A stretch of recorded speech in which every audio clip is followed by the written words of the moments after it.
Ever wondered how urban preppers and rural preppers differ in their approach? Prepping is not a one-size-fits-all endeavor. It's a lifestyle that is tailored to one's environment, resources, and personal needs. And when we talk about environment, the two major categories that come to mind are urban and rural settings. Urban preppers, those who prepare while living in the hustle and bustle of the city, face a unique set of challenges and advantages. On the other hand, rural preppers, those who gear up in the tranquility of the countryside, also have their own distinct hurdles and benefits. In this video, we're going to explore these key differences and similarities. We'll look at how each group approaches food storage, water purification, security measures, and find out where their strategies intersect. This isn't about determining who's better, but rather understanding how different environments shape our approach to survival. So buckle up as we delve into the intriguing world of urban and rural prepping. First off, let's talk about food storage, a crucial aspect in both urban and rural prepping. It's all about having a stash of sustenance to keep you going when the going gets tough. Now, if you're an urban prepper, you're likely dealing with limited space. High-rise apartments and compact condos don't exactly provide a lot of room for stockpiling cans of beans and bags of rice. But hey, that's where creativity comes in. It's about maximizing every inch of your living space. Think under the bed, behind the couch, even inside hollowed-out books on your shelf. And remember, it's not just about quantity, but quality too. Urban preppers often opt for canned goods, dehydrated foods, and meal replacement bars, items that pack a nutritional punch but don't take up much space. On the other hand, if you're a rural prepper, you've got the luxury of space. You can dedicate an entire room or even a separate building to food storage if you want to. But here's the thing, with great space comes great responsibility. You've got to maintain that storage space, keep it organized, keep it pest-free. And the food you store? It's often a mix of home-canned goods, dried foods, and a whole lot of homegrown produce. Now let's talk preservation. For urban preppers, it's all about buying foods that have a long shelf life. Think canned fruits, vegetables, meats, and even meals ready to eat, or MREs. But for rural preppers, preservation often involves a bit more hands-on work. We're talking home canning, dehydrating, even smoking and curing meats. But here's the kicker.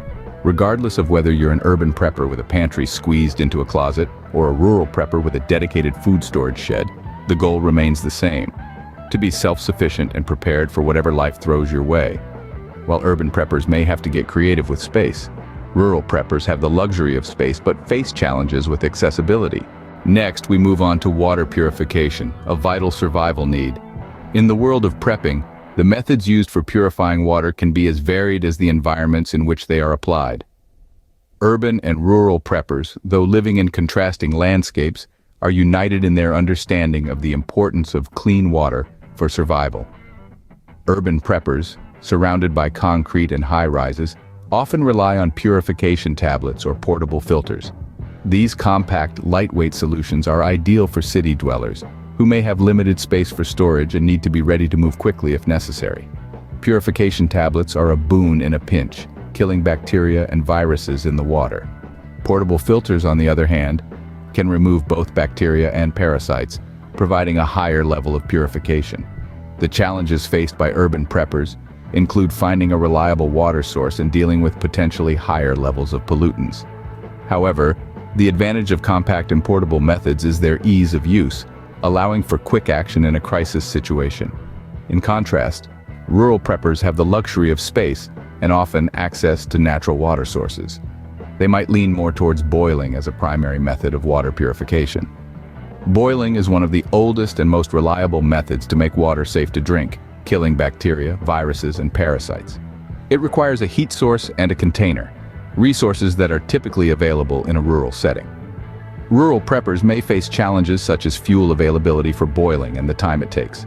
But the advantage is the simplicity and reliability of the method, and the potential for larger quantities of water to be purified at once. One thing is certain, whether in the heart of a bustling city or the tranquility of a rural landscape, preppers know that having an effective method for water purification is non-negotiable. It's a testament to their adaptability and resourcefulness, using what's available in their environment to meet this essential survival need. Though their methods may vary, both urban and rural preppers understand the importance of having clean water. Security is a major concern for every prepper, whether in the city or the countryside. It's not just about storing food and purifying water, it's also about ensuring that you and your loved ones are safe from potential threats. In urban settings, preppers often rely on advanced technology for security. Surveillance systems, for instance, are a common feature in urban prepper homes. These include everything from security cameras to motion detectors. With these systems, urban preppers can keep an eye on their surroundings without exposing themselves to potential dangers. But it's not just about watching. Urban preppers also need to fortify their homes to keep threats out. This can mean reinforcing doors and windows, or even creating safe rooms within their homes. These fortifications act as the last line of defense against would-be intruders. Self-defense methods are also crucial. This can take many forms, from learning martial arts to owning and knowing how to use a firearm responsibly. Whatever the method, the key is to be prepared to defend oneself if the need arises. In contrast, rural preppers often rely more on natural and physical barriers for security. Thick woods, rivers, and even mountains can act as natural fortifications, keeping potential threats at bay. Rural preppers also make use of surveillance, but in a more traditional sense. This could be a well-trained guard dog or a simple lookout tower.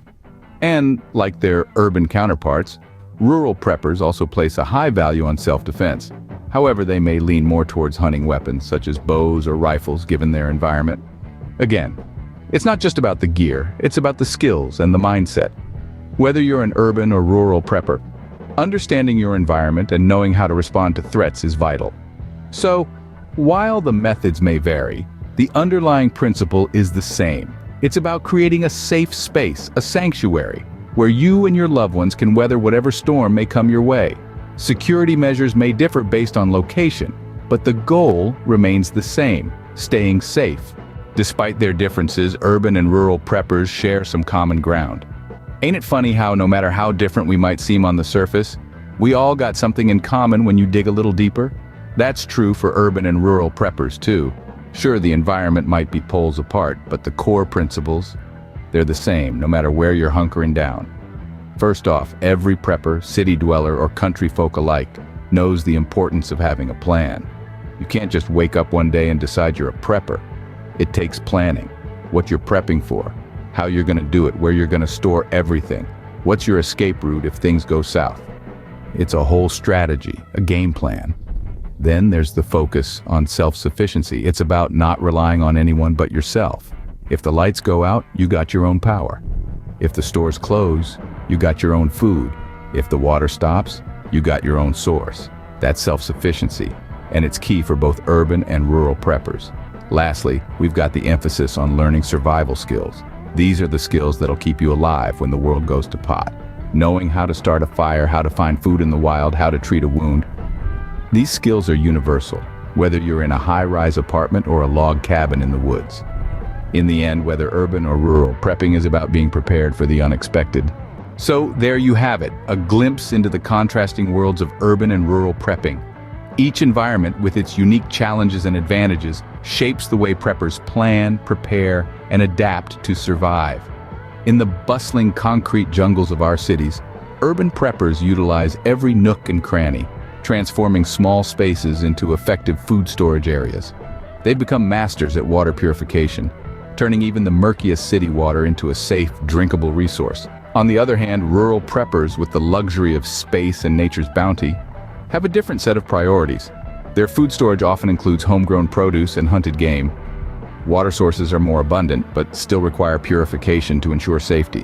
When it comes to security measures, both urban and rural preppers understand the importance of a safe haven.